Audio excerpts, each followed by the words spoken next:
It's Renee Chikowski back with you again. I think we're pretty much proving that cream cheese isn't just for bagels anymore, but what if I told you I had an awesome recipe for bagels and cream cheese with a few more things that was just fabulous and something that my family has come to look at as a standard. I'm going to put these down and kind of take you to where I'm going with the whole bagel thing. So I call these open-faced ham and pineapple bagel stacks, and it's a recipe that I put together a long time ago. It started out actually as a little experiment for Christmas, and it's since turned into a Christmas tradition. God forbid I don't make these on Christmas Day, but it's also turned into something that my family looks forward to on weekends for different brunches and things too. So I've done a little bit of the prep work ahead of time, but I'm going to kind of walk you through how I do it. And this is what we start with. The magic in the little silver box. I'm using the light version of the regular 8-ounce package of the Philly cream cheese. And I let it come to room temperature for just a few minutes so it's nice and soft. This gets opened up and put into whatever kind of bowl works for you to mix in. To this, I'm going to add some savory ingredients. I'm going to add a couple cloves of garlic, fresh garlic if you can. Break these off, and I'm just going to press them in. If you don't have a press, you can smash them and chop them finely. I like using fresh garlic, not only because it's good for you, but the flavor is really good. It's 2 garlic cloves, which is what my family likes. Is too intense for you. You can actually back off and just kind of find what works for you. I've also, in a pinch, used the garden vegetable variety of the softened cream cheese. It's really, really good in it as well.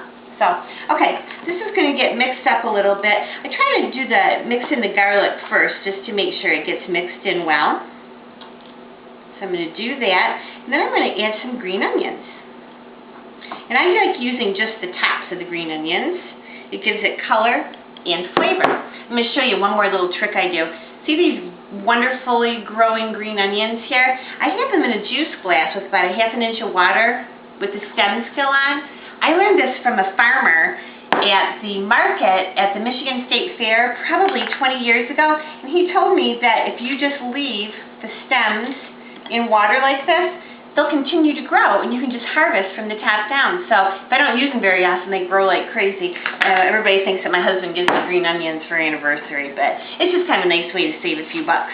Okay, these are going to get chopped up or diced or sliced pretty thin.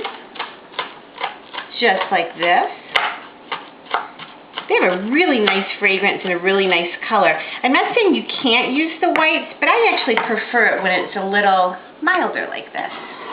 So these are going to get scooched in and mixed in with the cream cheese. And you can see where this would be a really nice way to use the garden vegetable too. Alright, these get mixed in. And pretty much, once that is smooth, you're good to go. I'm going to set that aside for just a second. I'm also going to show you a little pepper trick. You know, I need thinly sliced pieces of pepper. An easy way to do that is to do what I call a safety slice on the bottom like this. That way you can set your pepper down. And we all know what the inside of a bell pepper looks like. So what I do when I'm slicing is cut down and around. Always turning the seed pod in the center towards you, just like this. And what you wind up doing is pulling the seed pod right out, and you don't have a mess of seeds all over your cutting board. Alright, so I'm going to cut this up kind of thin. I'm just going to put one together, so I just need a few slices, but you want to cut it nice and thin. To assemble these little wonders, you take a toasted, I like everything bagels, and so does my family, but any kind of a savory or plain bagel will work. You spread on some cream cheese mixed with your garlic and green onions. I like to use maybe a tablespoon or so per bagel. You don't need a lot because you've got that very intense, nice flavor in there. So that's the first thing to go on.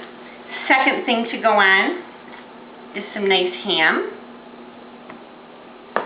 This is a Black Forest ham, but you can use whatever kind you like. Next thing to go on is a pineapple slice. Fresh or canned. I'm using canned today because it's convenient. Next thing to go on, 2 steamed asparagus spears. I'm going to crisscross them to make them cute. But you can do whatever you want, and if you've got little ones at home, this is a really good way to get them involved. See what I'm doing? Just crisscrossing. Then I take 2 slices of provolone cheese, just like that. Put it over the top. That's it on the assembly. Check this out. This is going to go in the oven. This is going to come out of the oven. I've got a few more done. Aren't those pretty? Can you see how I'll bring it over here so you can see. Can you see how as the cheese melts, it becomes transparent and melty and gooey, and the cream cheese is holding everything together? So check that out. Does that look pretty? So what do you think? We've taken this and turned it into this. Now I have a question for you. When I was putting that cream cheese on, I really wanted to say just smear a little cream cheese over top of it, but is it legal from a girl from Michigan to say smear? Or is that just for the New York girls? Somebody tell me.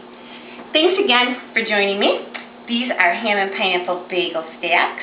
Open face, of course. Enjoy. Thanks.